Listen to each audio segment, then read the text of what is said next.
Hi again. In the previous episode of this series, the Gaijin, I'd been training at Yoyogi for a few weeks. Terry had arrived. So we'll take the story from there. One of our priorities was to visit Okinawa. It had been long an ambition of mine. I had a real interest in the place, in the history, and in the various styles that were there. So it was also an opportunity for us to conduct interviews and get articles for Fighting Arts magazine. We had a tight window of opportunity because when the rest of the British team came out, Terry would be heavily involved in all the preparations for their World Championship, and then he was going home shortly after that finished. So really we weren't that flexible. So the dates we came up with, we wanted to book our trip, but we hit a snag because, as I mentioned in the previous episode, I'd competed in a tournament in the Shibuya area tournament, and I'd won through to the next round. And Higuana Sensei said, "Oh, but you've got to fulfill this obligation." And to me, it was just like simple. Just I wasn't interested in it at all. I wasn't in Japan to enter competitions, which turned out to be a little bit ironic. But anyway, in the end, it was sorted out. And Higuana said, we met him, and he took us down to the travel shop, and we booked a ship from Kobe to Okinawa, to Naha. Now, that day where we booked the trip was quite interesting, and I'll come back to some things that happened on that day. Before we went to Okinawa, we had a meeting with Kanazawa Sensei, who had been the first JKA instructor in England, and he had been up at the Red Triangle. He was the first Japanese instructor I trained with. Terrific master, one in a generation. And at the time he was still with the JKA. Later on he formed his own association. Anyway, he took us for dinner, and when he found out we were going to Okinawa, he gave me his business card, and he wrote on it an introduction to a noted sensei over there, Yuchiko Higa, and recommended that we interview him. So we had to get the train to Kobe and then pick up the ship. And we'd arranged to meet an expat Englishman in Kobe, Terry Wingrove. Now, Terry Wingrove was one of the original Shotokan guys in England, and he had trained with many of the early instructors who came over, particularly Sensei Murakami, who was very, very tough, very hard taskmaster, and people like Sensei Mochizuki. And Terry had captained the first ever British team to compete internationally.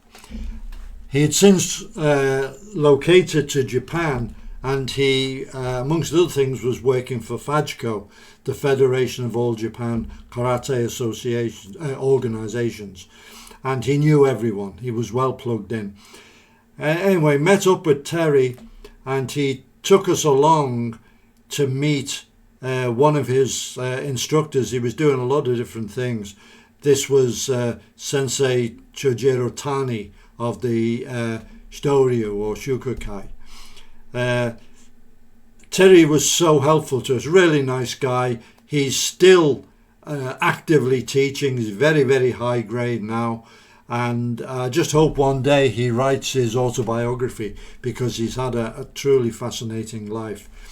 He also took us along to this very spectacular dojo, massive dojo, with run by Sensei Masafumi Suzuki, who taught a form of Goju. And what he did was he had links with the tourist hotels, and he used to bring coach loads of them down every evening, and they'd all sit round on benches, and the class would put on a demonstration. And his forte was breaking tiles. So it was very interesting to meet.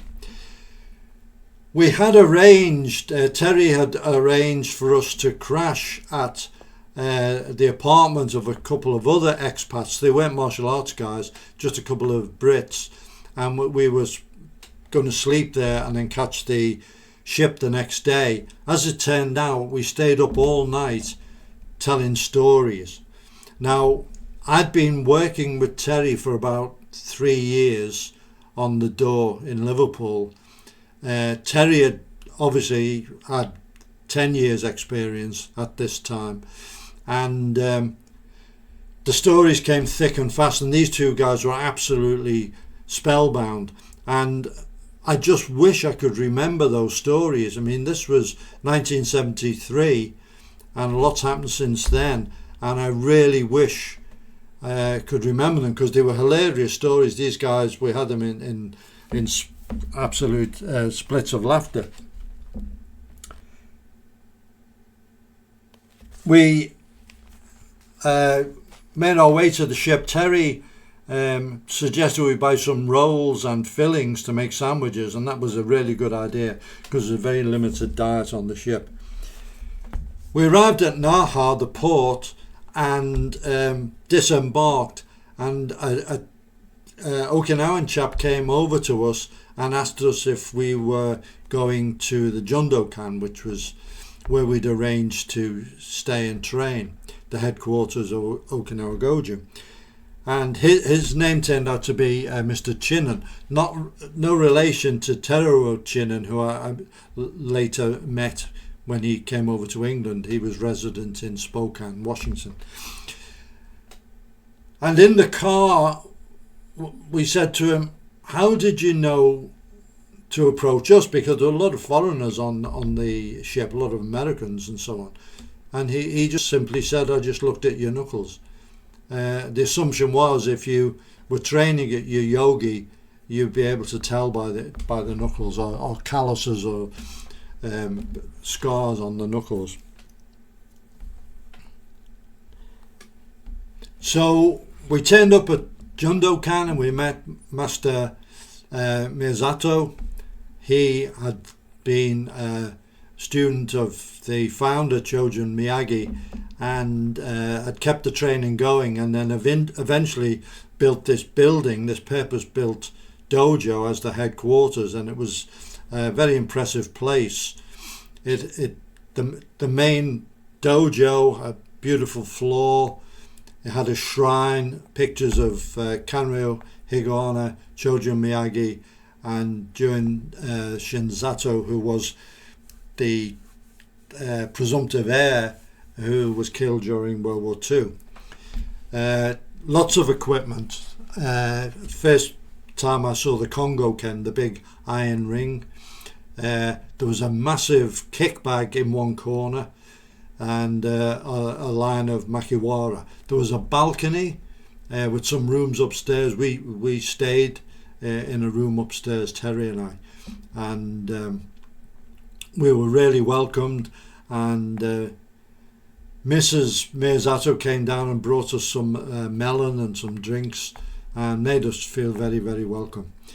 One of the things that they did was to spray the room with some anti-mosquito, anti-bug spray, and unfortunately this had some consequences later. So I started training at Jundokan, and it's called Jibun Renshu. It's free training, totally different to yogi, which was the drills training, the formal drill training, where the class is under the instruction of the either the senior or the sensei. This was you just warmed up yourself. Maybe you'd go through a kata, or you'd pick up some equipment, or you do some basics or whatever, and you were just left alone to do it. But then eventually a senior would come over and he'd tell you to do something, put you through a kata or something like this, or show you something on the equipment, and then you were again left to your devices, and he'd wander off, and probably somebody senior to him would grip him and put him through something. One of the exercises that was interesting was one of the seniors, don't know his name, didn't speak English, took me over to a makiwara, and we stood facing each other with our shoulder next to the makiwara, and we were doing kagezuki hook punch. So I punch, he punch, I punch, he punch, and after a few he stopped and explained in kind of sign language and everything that the idea was for me to match his speed and power. And it was a really good way. It's a modelling exercise in NLP terms, and it's one I've kept using to this day. We do it on pads rather than on makiwara.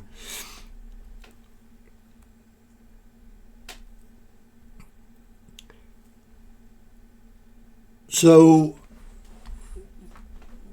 Mr. Chinnan very kindly took us around, and one of the places we went to was the dojo of Master Nagamine, who was the chief instructor for Shorin Ryu.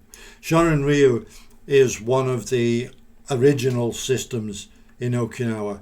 It's the one of the two that together formed Shotokan. And it's classed really as a hard system. And he was very welcoming. We went in, Mr. Chinnan explained who we were in Okinawa. And one of the things that was interesting, they had a circular makiwara. So it's imagine a post, wooden post, but it's been split into 4 segments so that they kind of spring apart, and then it's wrapped with leather. And I watched one of the guys, and he was doing arm conditioning on it, and it was really impressive. Their generation of impact was brilliant. Attached to the Shorin dojo was a shop. Master Nagamine ran a shop. I'll just say that in Okinawa there really weren't that many professional instructors. Miyazato Sensei wasn't a professional instructor. He had a job. He worked in the daytime, and I think there were a couple who sort of taught at the American bases, maybe professionally, but they weren't the major systems. And Nagamine Sensei had a shop, a kind of general store, and one of the things that he sold was a record of an Okinawa Karate song, and I bought a copy of it. I had it for many years, and it got lost in a move, but it was an interesting souvenir. The place I really wanted to visit was to see Weichi Ryu, because it was the one system that wasn't at the time wasn't in the UK. So again, Mr. Chinnan took us, and it was a Saturday, and he took us to Futenma, to the headquarters, and we actually met Master Kane Weichi, who is the son of the founder, and he was the current headmaster of the system. And We didn't see that much because he was just giving a private lesson. But later on, I did get to see a lot of Weichi-ryu in various places, and I class it as a very interesting system. I had been in correspondence with George Matson, who wrote one of the original books, and he had very, very kindly sent a whole series of books he was producing on Weichi-ryu, and that had really piqued my interest. And it's very, very similar to Goju. They obviously share some historical roots. So at Jundokan there was an English guy training, and he was living in Okinawa, had married a local girl. His name was Mark Bishop, and a very cool, laid-back guy, very friendly, and he took us around, and not so much in the martial arts realm, but just for tourism. And we went to the famous Shuri no Mon, the gate. He also took us to a beach, Hayakuna. We had a nice day there, and we saw quite a bit of the island. It's not that big, and we got to see quite a bit of it. One of the funny things was Master Miyazato instructed us to wash his car, Terry and I, to wash his car, because they were having a meeting of the Okinawa Karate Association All Styles Group at Jundokan, and he wanted everything to be spick and span, and our job was to wash his car. And later, when the movie came out, it reminded me of, wax on, wax off.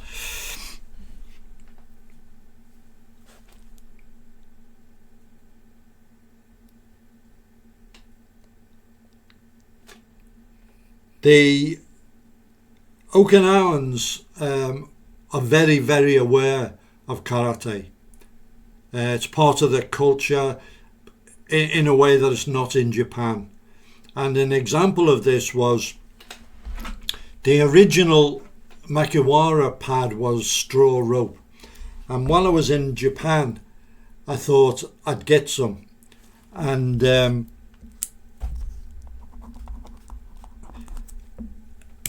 I went to a place that sold various straw products, and they didn't know what I was talking about.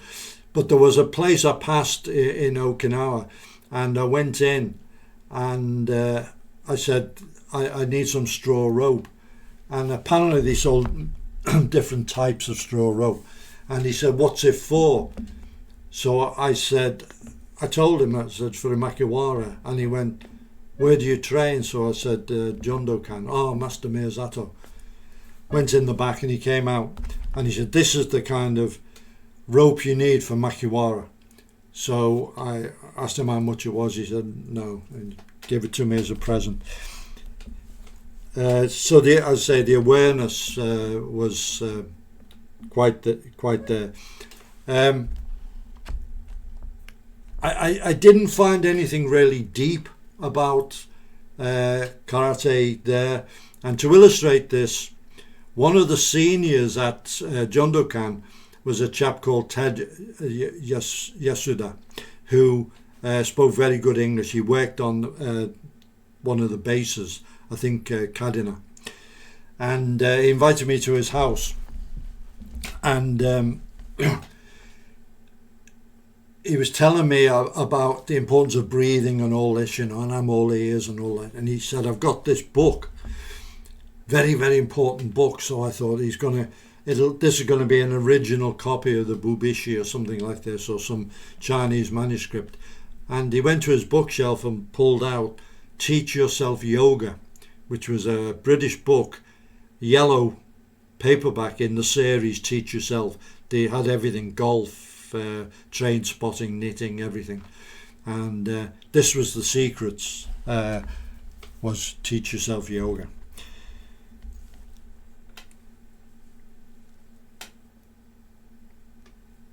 As I said, when they sprayed the room that we were staying in.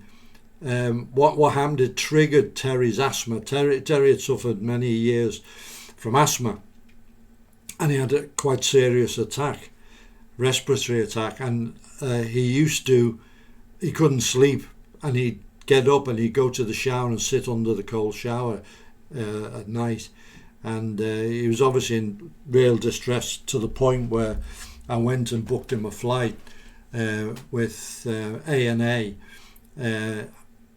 send him back to Tokyo, and arranged for Arthur Tansley to meet him at Haneda, and Arthur's partner was a doctor, Japanese doctor, and she would take care of Terry. I had actually taken him to a doctor, and again, language problems, and I was saying chest, Moon chest, and he was looking at Terry's chest and sort of shaking his head. I can't see any obvious wounds or anything, so that he gave him some tablets, which didn't really help. Anyway, so I was, for the final days, I was there on my own. That's when I went to learn about yoga. And one of the things that Jundokan very kindly did for us was to arrange for the top Kobudo or Kobujitsu weapons guys, the traditional Okinawan weapons, to come down and give us a demonstration, or give me a demonstration, under Master Matayoshi.